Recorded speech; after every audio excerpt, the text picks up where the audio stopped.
Students, हमने अपनी video का नेक्स्ट पार्ट अब आगे पढ़ेंगे। There are many ways in which people express. देखो, कई तरीके से लोग अपने व्यूज़ को गवर्नमेंट के सामने ला सकते हैं और उसको ये समझा सकते हैं कि उन्हें क्या करना चाहिए, कौन सा स्टेप लेना चाहिए और कौन सा नहीं। इसमें धरना प्रदर्शन हो सकता है, रैलीज हो सकती हैं, स्ट्राइक्स हैं और सिग्नेचर कैंपेन है। ये सारी चीज़ें इसमें इंक्लूड हो सकती हैं। और इसके अलावा जो अनफेयर और अनजस्ट चीज़ें हैं उनको भी बाहर लाया जा सकता है और लाते भी हैं, जैसे न्यूज़पेपर और मैगज़ीन है, टीवी है, वो भी एक इम्पोर्टेंट रोल अदा करते हैं इसमें कि गवर्नमेंट के इश्यूज़ और रिस्पॉन्सिबिलिटीज़ को वो डिस्कस करते हैं। नेक्स्ट आपका है, जबकि ये बात सही है कि डेमोक्रेसी क्या करती है, लोगों को अलाउड करती है पार्टिसिपेट करने के लिए, लेकिन कुछ सेक्शंस के लोग ऐसे हैं जो इन रैलीज़ में या फिर जो इन सब में पार्टिसिपेट नहीं कर पाते हैं। दूसरा तरीका ये है कि आप एक ऑर्गेनाइजेशन के ज़रिए सोशल मूवमेंट जो होता है उसमें आप ऑर्गेनाइज़ करके खुद को गवर्नमेंट को और उसके फंक्शंस को चैलेंज करके भी जो है इसमें पार्टिसिपेट कर सकते हैं। जो मेंबर्स हैं, जैसे कि माइनॉरिटी कम्युनिटी है, दलित हैं, आदिवासीज़ हैं, वेमेंस हैं और भी जो लोग हैं वो भी इसमें इस तरीके से पार्टिसिपेट कर सकते हैं।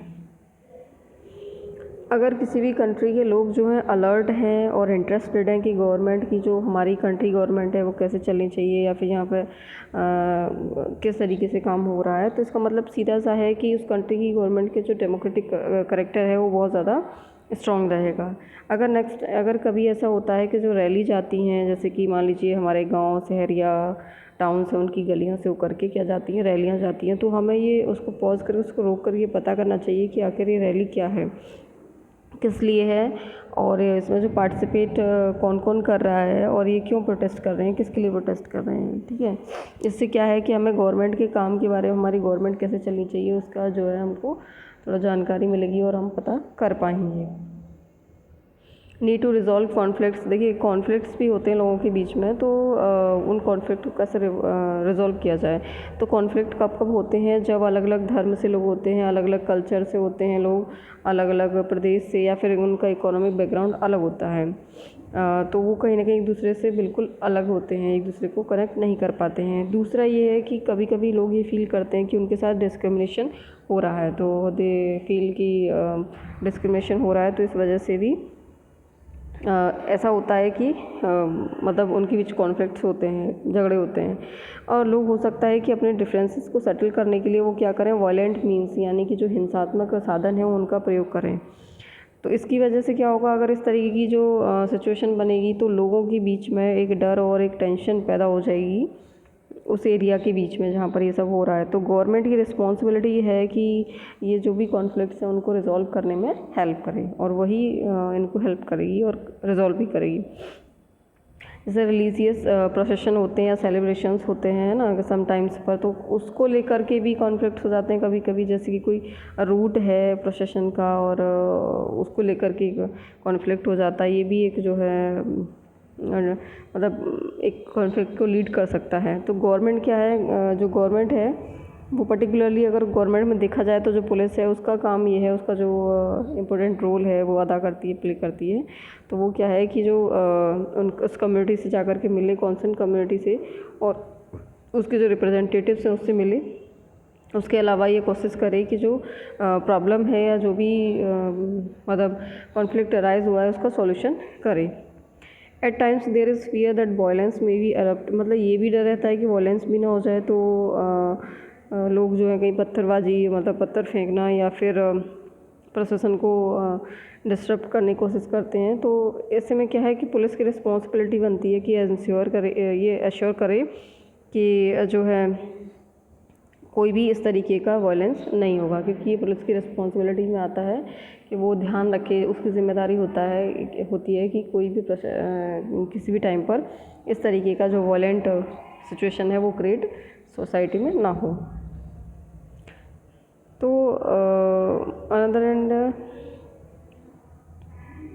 हाँ, दूसरा जो है वो जैसे रिवर्स को लेकर के, तो रिवर्स को भी एक जो है सोर्स बन सकती है कॉन्फ्लिक्ट का स्टेट के बीच में। एक river begin in one state and flow through, मतलब ऐसा हो सकता है कि एक नदी किसी स्टेट से होकर के निकलती कहीं से और कहीं होकर के जा कर के किसी तीसरे में जा कर के देखिए कहीं से मान लीजिए एक पहले स्टेट से वो उसका ओरिजिन है, दूसरे में बहती हुई और तीसरे में जाकर के ख़त्म होती है, इस सिचुएशन हो जाती है। तो क्या होता है फिर, the sharing of river water between different state that the river goes through is becoming an issue of the conflict. So जो रिवर का वाटर है उसके शेयर को लेकर के स्टेट्स में जहाँ से होकर पानी निकल रहा है और जहाँ से उसका ओरिजिन है, इस चीज़ को लेकर के क्या होता है कि ये भी एक इशू बन जाता है कॉन्फ्लिक्ट का स्टेट के बीच में भी। For example you may have heard about the Kaveri water dispute between Karnataka and Tamil Nadu. तो एक बार जैसे कि हमने सुना भी होगा और आप लोगों ने सुना हो तो कि कावेरी जो रिवर है उसके वाटर को लेकर के डिस्प्यूट हो गया था, किसके बीच में कॉन्फ्लिक्ट हुए थे, कर्नाटका और तमिलनाडु के बीच में। तो जो वाटर है वो स्टोर्ड, अगर हम वाटर की बात करें तो देखो जो वाटर था वो स्टोर किया गया कहाँ पर, कृष्णा सागर डैम में जो कर्नाटका में है। और इसका यूज़ किसके लिए किया जा रहा है, इरिगेशन के लिए, irrigating a number of district and for meeting the need of city of Bangalore. तो इसका यूज़ था कि जो डिस्ट्रिक्ट है उसमें जो इरीगेशन हो रहा है उसको हेल्प मिले और दूसरा जो बेंगलोर सिटी है उसकी ज़रूरतों को पूरा की जाए। तो the water stored in Mettur dam in Tamil Nadu is used for crop grown in delta region of that state. और तमिलनाडु के जो डैम है मैथूर डैम, उसमें पानी को स्टोर किया गया और क्योंकि उसका जो यूज़ था इज़ यूज्ड फॉर किसके लिए, क्रॉप को उगाने के लिए, उनको बढ़ाने के लिए जो स्टेट का डेल्टा रीजन है उसमें। तो अब यहाँ पर कॉन्फ्लिक्ट क्यों हुआ, देखो कि conflict arises because both dam are on the same river, क्योंकि दोनों ही जो डैम है एक ही रिवर पर थे, इस वजह से कावेरी रिवर पर ही दोनों डैम है, इस वजह से जो है कॉन्फ्लिक्ट पैदा हुए। The down stream dam is Tamil Nadu can only be filled up if water is released from the up stream one located in Karnataka. अब जब तमिलनाडु का जो डैम है वो थोड़ा नीचा है, मतलब तो जब उसमें पानी तभी भरा जाएगा, वो जब ही वाटर से फिल हो सकता था जब कर्नाटका का जो डैम है वहाँ से उस वाटर को रिलीज़ किया जाए। तो इसकी वजह से क्या होता है कि there for both states can't get as much water as they need for the people there state. तो इसकी वजह से क्या प्रॉब्लम आ रही है कि दोनों ही स्टेट उतना पानी नहीं कंज्यूम कर पा रहे, उतना वाटर उनको नहीं मिल रहा है जितना कि उनके स्टेट के लोगों को ज़रूरत है। दिस लीड टू कॉन्फ्लिक्ट, और इसी वजह से जो है दोनों के बीच में कॉन्फ्लिक्ट्स पैदा हो गए।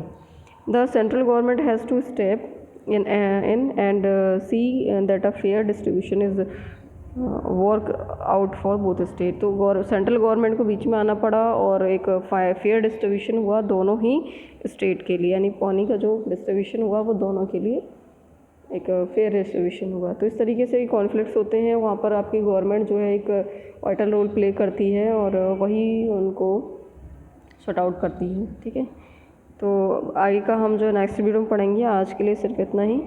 Thank you.